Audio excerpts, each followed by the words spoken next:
Good evening. This is Rahul Magan here from Trishi Consulting.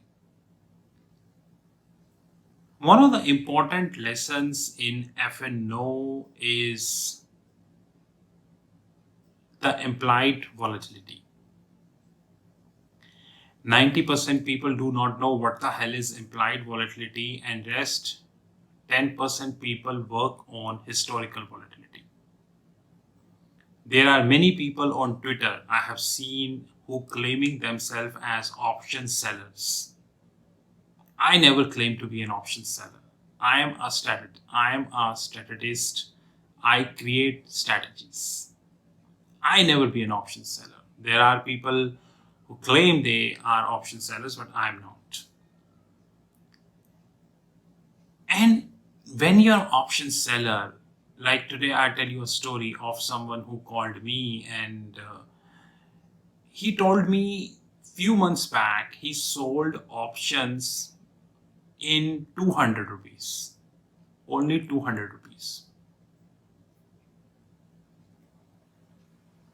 And I told him, boss, you sold an option full lot size only in 200 rupees without knowing that you in a big trouble.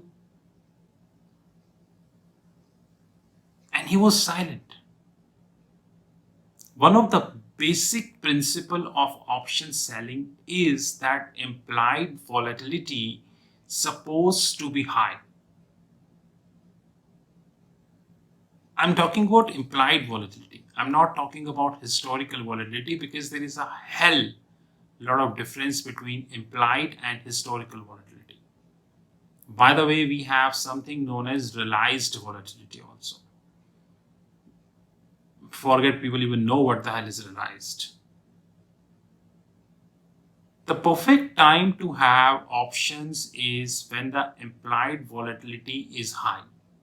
Of course, no one in the world can judge the implied volatility, the perfect place of implied volatility. Example. Suppose Nifty is at 15,700 and 16,500 implied volatility is 45%.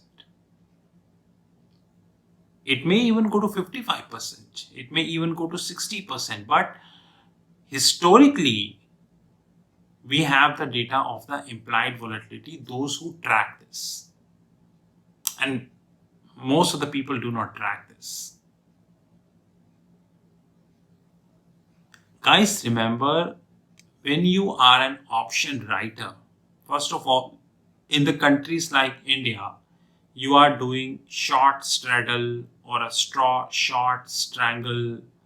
Probably you are short without an underlying, then you are already naked, more or less. But remember, guys, implied volatility play a very important role. And without having implied volatility into consideration, if you are selling an option contract, it's a big mess. And always remember that in the countries like India, who is a price taker, not a price maker? That's more important thing. Implied volatility keep changing on a real-time basis. So if you're thinking NSE website is giving you the real feed, then you're absolutely incorrect. It is not real feed. It is a bit delayed. Without quoting any name, there are many software companies who does claim that their F&O is a real time, but they are not real time. There are many high frequency platforms in the public domain who claim they are real time, but they are also not real time. So one important thing which we need to learn is that implied volatility and option selling. People love option selling because you get premium. And people love premium, but unfortunately, without linking this with implied volatility, you are off your own. That's more important thing which you need to learn. Somebody who keeps track of implied volatility knew what I'm talking about. Anyways, This is Rahul Magan from Treasury Consulting Group. Details come in our FNO Learnings Academy. Have a great time.